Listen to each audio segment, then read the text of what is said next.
ओम श्री हनुमते नमः। Shri Hanuman astrological centre, मैं पंडित दीपक भारद्वाज।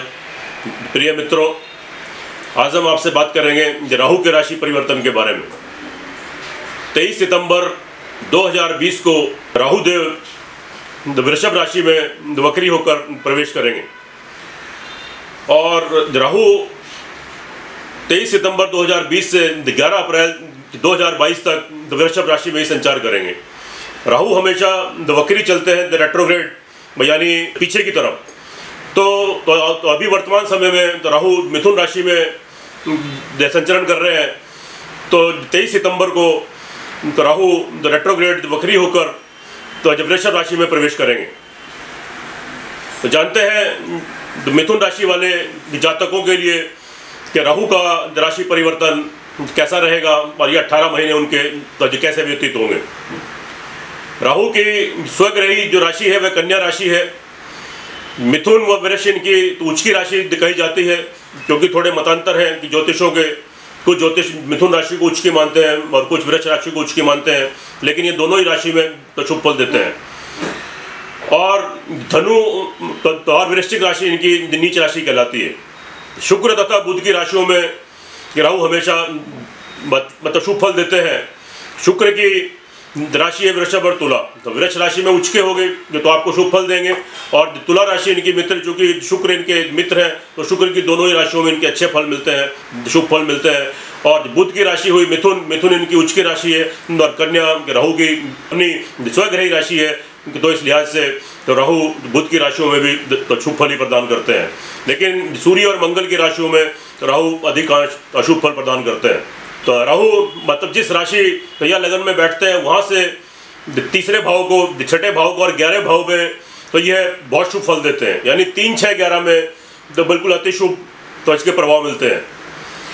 और 8वें और 12वें भाव में तो यह अशुभ फल देते हैं।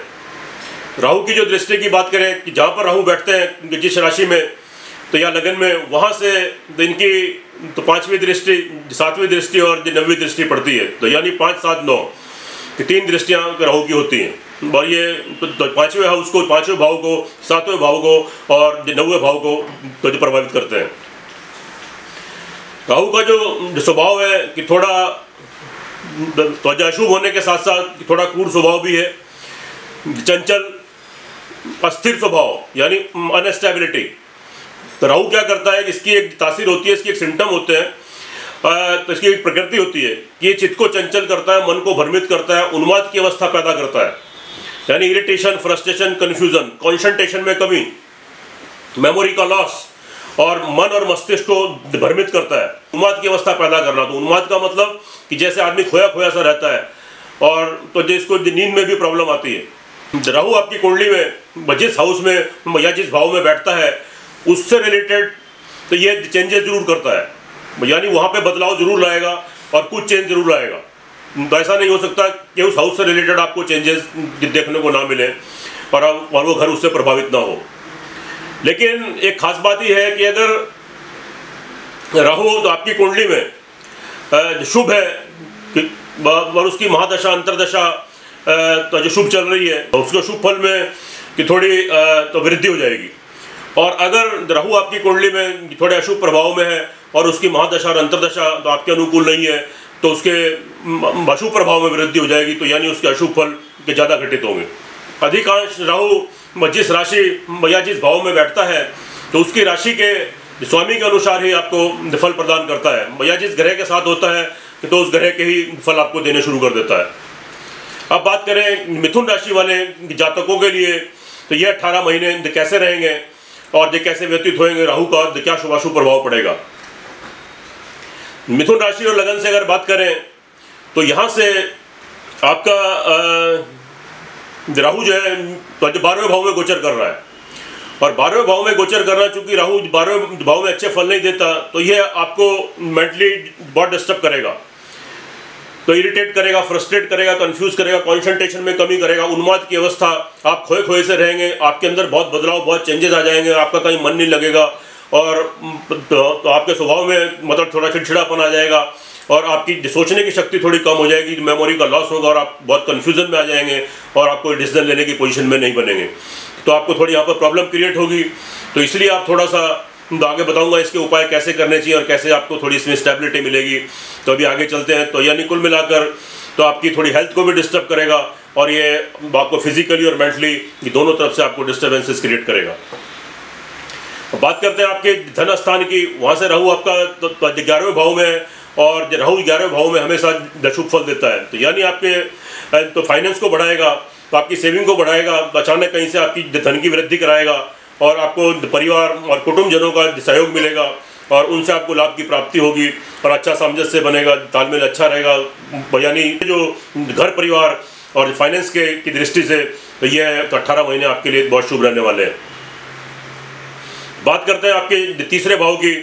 तो तीसरा भाव से तो राहु जो है ये 10वें तो भाव में है, तो वहाँ भी स्थिति आपकी ऑल ओवर कुल मिलाकर ठीक रहेगी और यानी कार्य व्यवसाय के लिहाज से स्थिति ठीक है और आपका थोड़ा आत्मविश्वास इसमें बढ़ेगा, लेकिन कभी कभी तो इनसिक्योरिटी और थोड़ा कॉन्फिडेंस भी लूज हो जाएगा।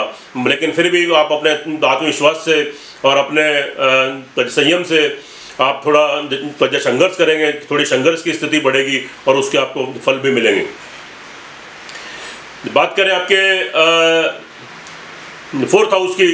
तो 4th हाउस में आपकी कन्या राशि है और वहाँ से तो राहु से वहाँ पे तो उनकी 5वीं दृष्टि भी पड़ रही है और कन्या राशि चूंकि इनकी सौघरी तो राशि है, तो इस लिहाज से तो आपको भूमि मकान वाहन प्रॉपर्टी का भी आपको लाभ मिलेगा और आपको भाग्य आपको साथ देगा और आपको तो आप उन्नति करेंगे और आपके तो बाहर के तो विदेश के तो योग भी कुछ बन सकते हैं।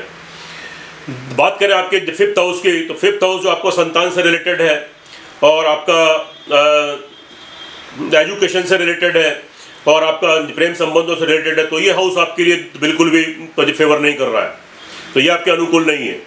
क्योंकि ये जो एजुकेशन में है तो जो विद्यार्थी लोग हैं तो उनको कंसंट्रेशन में बहुत कमी आएगी और उनका मेमोरी का लॉस होगा और उनकी भूलने की आदत हो जाएगी और उनको बहुत सारे व्यवधान उनको पढ़ाई लिखाई में तो फेस करने पड़ेंगे और तो मन के मुताबिक तो पढ़ाई में फेल होना या मन के मुताबिक कोई एडमिशन तो या कोई कोर्स नहीं मिलना तो या कोई फील्ड नहीं मिलना, तो ये सब चीज़ें आपको तकलीफ देंगी और संतान पक्ष को लेके भी तो आप थोड़े तो आपके सेटिस्फेक्शन में कमी आएगी, तो थोड़ी असंतुष्टि का तो माहौल बनेगा संतान को लेके। तो संतान का कहने सुनने में नहीं रहना, भैया उनकी विवाह शादी में कोई प्रॉब्लम आना, भैया उनके एजुकेशन से संबंधित कोई दिक्कत, भैया उनके स्वास्थ्य को लेके आप चिंतित रहेंगे और तो उनको लेके थोड़ा ध्यान दें तो थोड़ी स्थिति और संतान के साथ अपना तो तालमेल बना के चलेंगे उनके तो स्थिति थोड़ी आपकी ठीक रहेगी, तो आपके अनुकूल बनेगी। बात करते हैं 7वें स्थान की, दाम्पत्य जीवन की।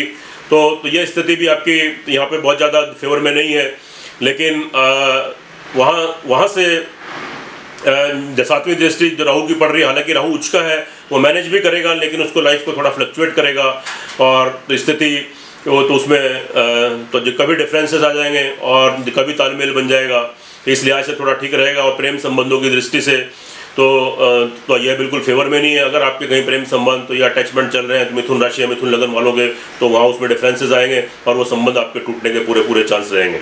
और दाम्पत्य जीवन में भी थोड़ा ऊपर नीचे तो यानी अगर आप 50-50% रहेगा तो कभी ठीक हो जाएगा तो कभी ख़राब हो जाएगा। और तो यहाँ पर थोड़ी तो आपकी तो विवाह शादी की स्थिति भी बन सकती है कि जिन जातकों की विवाह की बात चल रही है, क्योंकि वहाँ पर तो केतु उच्च की राशि में विराजमान है, तो इसलिए थोड़ा तो विवाह शादी को थोड़ा सपोर्ट कर रहे हैं, तो उसमें तो आपकी तो विवाह शादी के योग भी बन सकते हैं। अब बात करें 7वें स्थान की, तो यहाँ से आपके तो राहु जो छठे हैं और लेकिन यहाँ स्थिति ठीक रहेगी। यहाँ पार्टनरशिप में अगर कोई कार्य आप करना चाहें कि तो आप कर सकते हैं, तो उससे आपको पूरे लाभ मिलने की संभावना रहेगी और आपको तो आपके जो पार्टनर हैं तो जो पति पत्नी तो एक दूसरे का सहयोग प्राप्त होगा और तो एक दूसरे के सहयोग से आपको शांति मिलेगी और आप थोड़ी उन्नति करेंगे और एक दूसरे की सलाह मानेंगे तो आपके तो 18 महीने तो आपके अनुकूल बने रहेंगे। अगर बात करें नौकरी पेशे वाले जातकों की, तो नौकरी के लिहाज से तो ये तो 18 महीने आपके लिए बहुत शुभ रहेंगे। तो इसमें आप जो नौकरी में तरक्की करेंगे तो उन्नति करेंगे, आपका प्रमोशन होने की पूरी संभावनाएं रहेंगी। और जो नौकरी को लेकर तो जो परेशान है या जिनकी नौकरी जॉब नहीं लग रही है तो उनके तो ये जॉब लगने के पूरे चांस रहेंगे और जो नौकरी में इंक्रीमेंट होगा और आपके अधिकारी तो आपके बॉस तो आपसे खुश रहेंगे। तो कुल मिलाकर नौकरी पेशे वाले जातकों के लिए तो ये 18 महीने शुभ रहने वाले हैं, तो आपके अनुकूल बने रहेंगे। शत्रु पक्ष की बात करें तो शत्रु पक्ष भी आपका ठीक है। शत्रु पक्ष के ऊपर तो आपका वर्चस्व बना रहेगा और किसी शत्रु की तरफ से आपको कोई तो हानि नहीं होगी। तो कुल मिलाकर ऑल ओवर तो ये स्थिति ठीक है। और तो ऋण उतरने की पूरी संभावना रहेगी। अगर आपके ऊपर काफ़ी समय से कोई कर्जा चल रहा है तो कर्ज है तो उतरने की पूरी संभावनाएं बनेगी और कहीं से आपका धन का आगमन होगा और आपको कर्ज निवारण से भी आपको राहत मिलेगी, छुटकारा मिलेगा। तो बात करें आपके 8th हाउस की तो वहाँ से तो पाँचवीं दृष्टि और जो राहु की वहाँ पर 9वीं दृष्टि पड़ रही है और वहाँ से तो जो राहु जो पाँचवें हाउस में बैठे हैं। तो संतान पक्ष को लेके थोड़ी चिंता, थोड़ी परेशानी और तो ये सब रहेगी। और आप संतान के प्रति थोड़ा ध्यान दें कि जैसा मैंने पहले बताया है, और कोई गुप्त शत्रु या कोई आपको गुप्त रोग और अचानक कोई दुर्घटना आदि आपके साथ घट सकती है और चोट आदि का भय रहेगा, चोट फेट एक्सीडेंट, तो ये सब क्रिएट हो सकते हैं। तो थोड़ा ड्राइविंग करते हुए या ट्रैवलिंग करते हुए थोड़ा ध्यान दें। और आपके अचानक आपको गुप्त रोग वगैरह भी हो सकते हैं और चोट दुर्घटना, तो ये हॉस्पिटलाइजेशन होना, तो हॉस्पिटल में एडमिट होना, कोई चीर-फाड़ ऑपरेशन, कट-फट, तो ये सारी चीज़ें भी आपकी क्रिएट हो सकती हैं। बात करें आपके भाग्य स्थान की, वहाँ से आपके राहु आपके चौथे हैं तो यहाँ तो आपकी स्थिति ठीक है। भूमि, मकान, वाहन, प्रॉपर्टी का लाभ है आपको और आपको भाग्य यहाँ पर सपोर्ट करेंगे और आपको तो भूमि मकान से संबंधित कोई अधिकारी हैं तो आपके बनेंगे और आपको चल संपत्ति का लाभ मिलेगा। बात करें जो आपके 10वें हाउस की तो वहाँ से आपके राहु तीसरे हैं। तो तीसरे राहु आपके तो जो आत्मविश्वास आपका बढ़ाएंगे और आपके अंदर कॉन्फिडेंस आपका बना रहेगा और आप थोड़ा तो मेहनत भी ज़्यादा करेंगे और उसके फल आपको उसके अनुरूप मिलेंगे। और साथ में कार्य व्यवसाय की दृष्टि से भी तो ऑल ओवर आपका मैनेजमेंट ठीक रहेगा और कार्य व्यवसाय में भी उन्नति और तरक्की के तो अवसर बनेंगे। और जो आपके मित्र हैं और आपके जो सहयोगी हैं तो आपके बंधु हैं, तो आपके मिलने वाले हैं, आपके पड़ोसी हैं, तो ये आपके तो जो छोटे भाई हैं तो उनसे आपको सहयोग मिलेगा और उनसे आप लाभ प्राप्त करेंगे। बात करें 11th हाउस की तो वहाँ से आपके तो राहु जो दूसरे भाव में है तो वहाँ पर तो आपकी स्थिति, आपके धन कुटुंब परिवार की स्थिति बहुत ज़्यादा फेवर में नहीं रहेगी। धन कुटुंब परिवार की स्थिति वहाँ पर सामान्य रहेगी।